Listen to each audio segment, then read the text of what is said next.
Welcome back, ladies and gentlemen. Mortal Kombat Onslaught has been out now for just over a week. I've been looking at a few of the comments and seeing a few things that people have been talking about in regards to the game.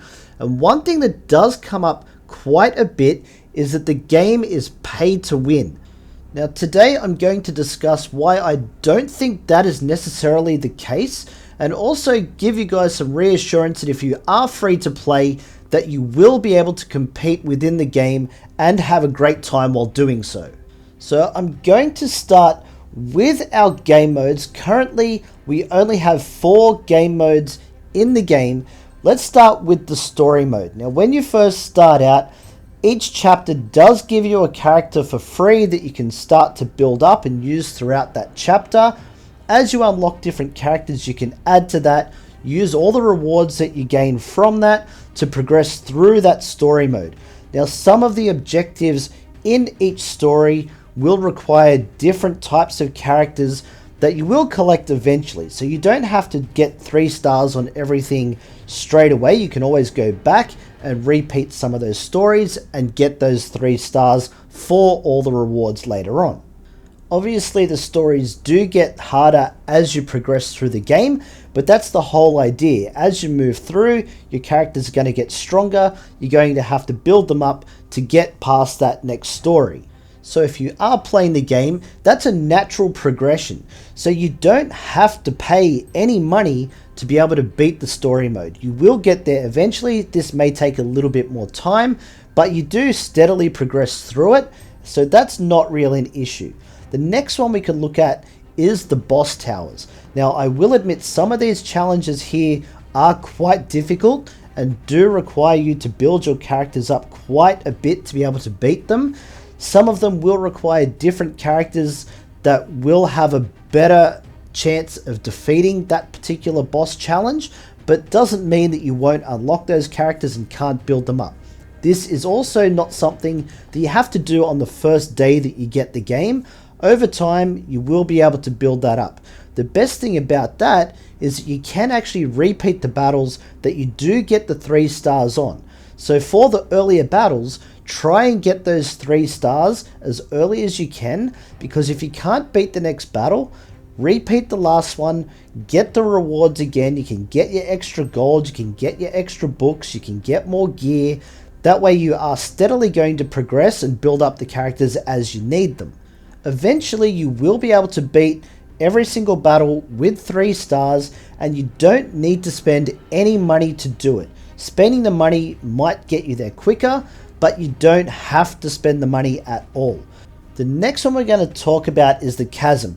Now, this one has a whole bunch of different scenarios that you have to go through. The challenges do get increasingly more difficult, and it can be difficult to get the 3 stars on each of them. However, once again, as you progress through the game, you will naturally build up teams that are going to beat each level.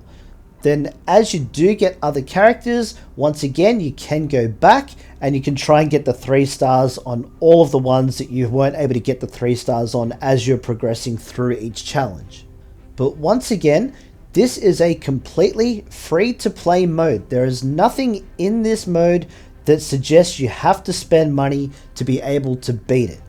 The last mode that we are going to speak about, of course, is the arena. Now, this can be a little bit of a contentious point, because you tell me any mobile game out there that has an arena in it where the top tier of the arena doesn't get dominated by players that are pouring money into their teams. The thing that you do have to realize is when you do start out in the game, your team is not going to be shooting for that number 1 spot anyway. There is a natural progression up that ladder. At the moment, there is a cap on level, there's a cap on abilities, so even spending money, there is only so much that you can achieve by doing that. And even when it comes to the prizes that you win from the arena, the prizes are all a set amount of crystals. So if you've been paying to upgrade your teams, all you're going to be doing is winning the crystals that you've already paid for. So as a free-to-play player, every progression that you make along that arena tier is going to be a bonus for you. With those crystals, you can choose to spend them any way that you like. So my biggest tip for any free-to-play player is get good at saving up those crystals for the things that you want. If you need gear, if you go into your special offers and go down to bundles, everything in there is priced based on crystals. So you know what you have to save up. If you want gear sets, if you want gold, if you want books, any of those things you can get in the store. Some you'll have to do a lot more saving than others, but even getting that purple gear is really going to help you develop those characters quite quickly. If you're like me and you just really want to start collecting as many characters as you possibly can, you can buy those orbs with the crystals. That's what I have been doing because, like I said, I just really like building up my collection to unlock as many characters as I possibly can. Then I've got the option to work on whoever I want to work on. Now, when it comes to the rewards that you get on a daily basis, if you go through and you try and get all of your daily objectives done, when it comes to weekly objectives, make sure you get as many of them done as you possibly can as well. Take advantage of all the rewards that are on offer. There are going to be plenty of crystal rewards that come your way, so you're going to be able to save up. You're going to be able to buy all of these extra things completely free to play. Yes, it is going to take you a little bit longer than the ones that do spend hundreds or even thousands of dollars building up their squads, but there is nothing to say that you won't be able to catch up to them at some point and compete against them. The main point that I am trying to get across here is that the whole term pay to win is not really a very good way to describe it, because what do you actually win? I get the players that spend money do like to be able to say, yes, I am at the top of the arena, I'm the champion, that's my name there. That's all well and good, but does it really get you anywhere? If you're going to play a game, actually play the game. There's nothing wrong with developing your characters a little bit slower and progressing through the game at your own pace. Currently in the game, there aren't even any characters that are locked behind a paywall, so you can't even say that that is the advantage to paying at the moment. I'm sure down the track there will be some legendary characters or some type of limited edition character that they throw in there that you may be able to get by paying some money, but does that actually mean that your experience, if you can't afford that, is going to be diminished because someone else has a character that you don't? Currently, every character is available, whether you're talking about the green orbs or the blue orbs. You could go into your fighter summon, apprentice summon, or even the special summon, which this month is actually Goro.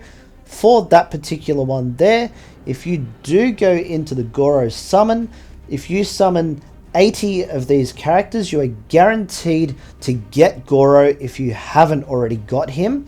Now, that will require you to have 800 of the blue orbs saved up. Maybe Goro will be finished by the time that comes around, but if you just want to keep saving up those blue orbs for whatever character you'd really want, if you haven't been able to get them through the apprentice or fighter summons, you can just save up. You'll see your character there. Yes, I really want Goro. I'm going to spend my 800 orbs right here, right now, and I'll be able to get him. So to finish this video off, I'm going to do a few summons for you guys just to see what we can pull. We're going to start with our daily free summon. This will get you a maximum of a 4-star character. You may also get a relic from this one. We'll see what we do get. And we get Sub-Zero. That's okay because that turns him into affinity souls that I can use to upgrade other characters. Again, that's not a bad thing if you do get those duplicates of your other characters. We'll come up to our apprentice summon here. This one's also for one of our daily objectives. This one, you could actually get Goro from here if you are lucky enough. That will be another affinity soul for me. Let's head up to the Goro summon.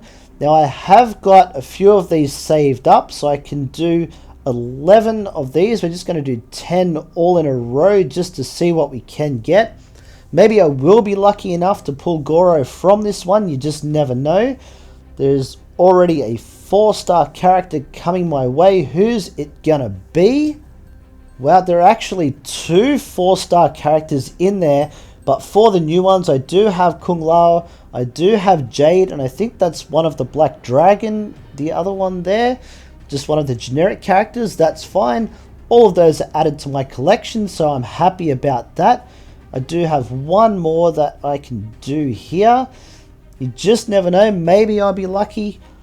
Probably not. Okay, it's Johnny Cage. We can turn him into more Affinity Souls. I got plenty of Affinity Souls there too, so I might even be able to build them up and turn some of my 4-star characters into 5-star characters, which is going to be another step in the development of those characters and help me progress along some of those other ladders. So let me know in the comments below, does my point actually make any sense? Do you still feel that the game is pushing you to spend money? Let me know what your thoughts are. I'm happy to hear everybody's opinion. But that's it for this one, guys. Don't forget, like and sub. You know the deal. We got plenty more Onslaught coming your way. Don't miss out. And we'll catch you in the next one.